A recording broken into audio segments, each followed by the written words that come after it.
হ্যাঁ প্লিজ। আমি রেজাউল করিম লাবলু, দৈনিক দেশ রূপান্তরের বিশেষ প্রতিনিধি। আপনি গতকালকে বিএনপির চেয়ারম্যান নির্বাচিত হয়েছেন।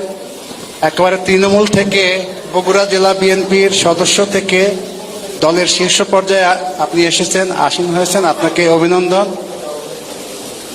সবচেয়ে আমি যেটা বলতে চাই, বিগত 17 বছরে প্রেস কনফারেন্সের নামে আমরা যা দেখেছি, গণভবনে ফেসবুকে সয়লাভ হয়ে যেত যে তেলের বন্যা বয়ে যাচ্ছে আর কি।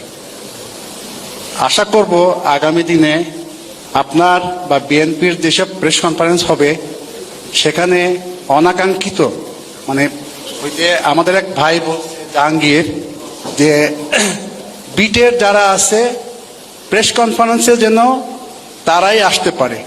গণভবনে আমরা দেখতাম বিএপিইউজে, ডিইউজে, প্রেস ক্লাবে সব রতি মহারথীরা আসতেন। তারা বিট কাভার করেন না আর কি, তারা বিট কাভার করেন না, এসে তেলের বন্যা বইয়ে দিতেন আর কি।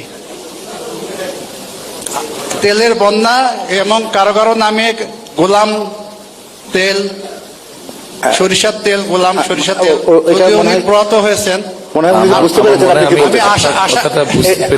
উনি বুঝতে পেরেছেন আপনি কি বলতে চান, একটু শুনুন প্লিজ। আমি বুঝতে পেরেছি, আপনাকে আমি একটু সহযোগিতা করি। সেটা হচ্ছে যে দেখুন, আল্লাহর রহমতে বাংলাদেশের মানুষের সমর্থনে আমরা সরকার গঠনে সক্ষম হলে এখানে আপনারা যারা সংবাদ মাধ্যম কর্মী আছেন, সেটি মালিক, সম্পাদক এবং সংবাদকর্মী যতজন আছেন, আমার ব্যক্তিগতভাবে প্রত্যাশা থাকবে, নিশ্চয়ই আপনাদের পরামর্শ থাকবে যাতে আমরা সঠিক সিদ্ধান্ত নিতে পারি। জি, আরেকটা বিষয়, সেটা হলো যে